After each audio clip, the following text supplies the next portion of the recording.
When I moved into this new neighborhood, I expected peace and quiet, not a full-blown war with an HOA that thought they owned me. From the moment I rolled in with my Porsche, Karen, the so-called vice president, decided she hated me. She slapped me with fines, threatened me, and told me I didn't belong here. But things got out of control fast. It started with threats, then vandalism, and eventually they even sent fake HOA cops to steal my car. What they didn't know was that I'm a US Marshal and I don't take kindly to threats.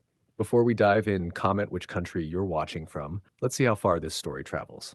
I had just moved into Oakfield Estates, a neighborhood that looked like the picture of suburban calm. Manicured lawns, neat mailboxes, kids on bikes, it all looked perfect.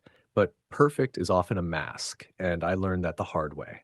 The first person I met was Sandra Holt, the HOA vice president. She introduced herself with a smile so fake it should have come with a warning label. "We have standards here," she said, eyeing me like I was already a problem. From that moment, she hated me. Why? Because she couldn't control me. The fines started almost immediately. The first notice claimed my Porsche was parked improperly. I parked it in my own driveway. The second was for excessive grass length. I had cut it 2 days before. Then came trash bins left out too long, even though I pulled them in within the hour of pickup. I tried reasoning at the next HOA meeting. Sandra sat at the head of the table, flanked by her loyal board members. I dropped the stack of fines in front of her. "Sandra, I don't know what game you're playing, but I've followed every rule. These fines are bogus." She smirked, tapping her pen. "Rules are rules. If you can't handle them, maybe this community isn't a good fit for you." There it was, the threat, dressed up as advice. I kept my cool, but inside, I knew this wasn't going to stop. A week later, the harassment escalated. One morning, I walked out to head to work and froze. My tires were slashed, every single one of them. A jagged cut through the sidewalls and a note tucked under the windshield wiper. "Next time we take it." My blood ran cold. This wasn't about trash cans or grass anymore. This was intimidation, criminal, calculated, and personal. I took photos, called the sheriff's office, and filed a report. But I knew the HOA had friends in low places, and Sandra would play innocent. Still, that note told me everything I needed to know. Sandra and her little empire weren't going to back off until they broke me or drove me out. What Sandra didn't know was that I'd been trained for people like her. I don't scare easy and I don't back down, but even I couldn't predict just how far she would go. I wasn't about to let the tire slashing slide. I documented everything, close-ups of the cuts, the note under the wiper, timestamps from my doorbell cam. I filed a police report with Deputy Morales and handed over the photos. He took the evidence seriously, but warned, "These people aren't amateurs if they're escalating. Keep your cameras running." I did. At the next HOA meeting, I put the police report and pictures on the table. Sandra Holt sat there like she owned the room, lips curled in that same plastic smile. "Someone slashed your tires? That's awful," she said. "But you're making enemies by calling out neighbors. Or you're making victims by looking the other way." I shot back. The room went quiet. A few folks shifted, eyes down. I caught an older neighbor's half nod. Fear was a language everyone in that room understood. Sandra didn't deny anything. She weaponized ambiguity. I tightened my security. Motion lights, additional cameras angled at the driveway, cloud backups. The cameras weren't about paranoia. They were insurance. They would show the truth if Sandra's little empire tried to cover its tracks.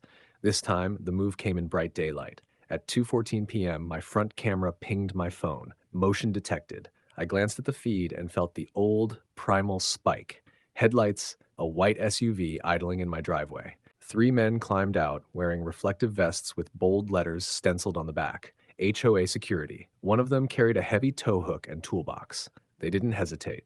They went straight to the Porsche like it was theirs to remove, unclipping the license plate, moving as if to attach a wheel clamp and hook the car to a flatbed. No knock, no questions, just practiced efficiency. I walked out on the porch. My hands were at my back, fingers curled around the grips of a service pistol I keep concealed there. A precaution, not a provocation. I wasn't showing it yet. I approached slow and deliberate, eyes on the men. They were halfway through affixing the towing apparatus. "Hey," I said, loud enough to cut through the afternoon. 2 heads snapped up. The lead man turned, gave a smirk that was supposed to be authority. "Official HOA enforcement. You're in violation. We're impounding the vehicle." "On what authority?" I asked. I kept my voice level. I kept walking. The sound of my boots on the porch step put a small, uncomfortable rhythm into the moment. One of the men brandished a laminated badge. Cheap lamination. Clip-on. Fake, even to someone glancing in the sun. I stopped 3 paces from them and reached behind my back. I didn't brandish. I revealed, slowly, the badge clipped inside my jacket and the US Marshal star at my waist. The smiles vanished. My free hand adjusted the jacket just enough so the grip of the pistol was visible in the hollow of my palm, tucked against my back. It was a quiet, unmistakable message. I was armed, trained, and not fooled. They laughed at first, dismissive, arrogant. "You're not a cop," the one with the tow hook scoffed. "This is HOA business." "Try me," I said. My voice was quiet but hard. The lead man hesitated. The second man tightened to the tow apparatus like a dog on a leash. Tension mounted the way a pulled wire hums before it snaps. Behind them, my driveway camera kept rolling. Wide angle, high def, time stamped. Every motion, every exchange, every cheap laminated badge was being recorded. The men could have backed off. They could have pretended nothing happened. Instead, they glanced at one another, fingers twitching on tools. The scene had moved past fines and notes. The theft was in progress, and whatever came next would be on camera. I told them once, calm and low, "Drop the tools, walk away, now." They laughed again, and that laugh was the last thing anyone would get to keep. If you're enjoying this HOA story so far, like and subscribe, because the story is only going to get better.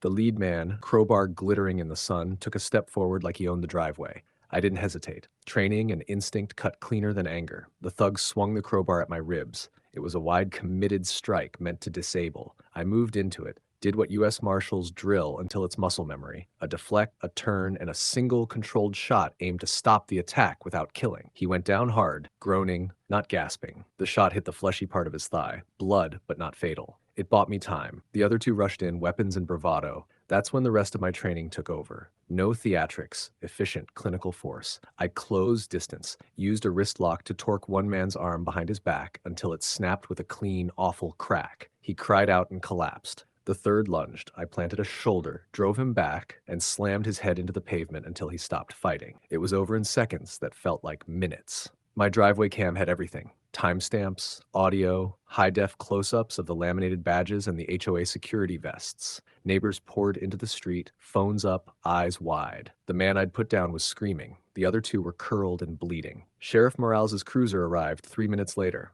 lights cutting the noon glare. Deputies leapfrogged to the scene, secured the suspects, and called medics. I presented my Marshal credentials without drama. They already had the footage streaming on an officer's tablet. The deputies cuffed the three men, seized crowbars, tow chains, fake badges, and the jackets. They treated the wounded. One required surgery on a severed femoral branch, but survived. The sheriff's investigators hustled up my driveway and watched the playback on my cloud backup. Every frame was a smoking gun. Within 48 hours, the paper trail opened. Bank transfers, Venmo payments, and text threads tied the hires to Sandra Holt, the HOA vice president. "Handle the Porsche, teach him to leave," read one message. Sandra's signature matched invoices for the men's cash payments. The district attorney filed a stack of charges: attempted grand theft auto, impersonating law enforcement, assault with a deadly weapon, and conspiracy to commit a felony. The three thugs were indicted. Sandra was arrested on solicitation and conspiracy counts. At trial, the video was merciless. Neighbors testified under oath about the fines, the slashed tires, and Sandra's private threats. The jury didn't deliberate long. Sandra was convicted of conspiracy, solicitation, and HOA fraud. She was sentenced to 30 months in state prison, ordered to pay $150,000 in restitution to me, repair, pain and suffering, legal fees, and a $50,000 civil penalty payable to the county for misuse of HOA authority. The three hired men pleaded guilty to impersonating an officer and attempted grand theft. Each drew prison time and restitution obligations. The HOA itself fractured. Board members resigned, civil suits multiplied, bylaws were rewritten, and a court-appointed receiver took control while members voted in new leadership. My civil suit for harassment and damages settled, $75,000 plus attorney's fees. Sandra's home went into lien and sale to satisfy judgments. I backed up the footage in 3 separate places and deleted nothing. I stayed in the house. The Porsche stayed in the driveway. They thought I was just another neighbor they could bully. They didn't know I was a U.S. Marshal, and they sure as hell learned you don't send fake cops to take what isn't yours.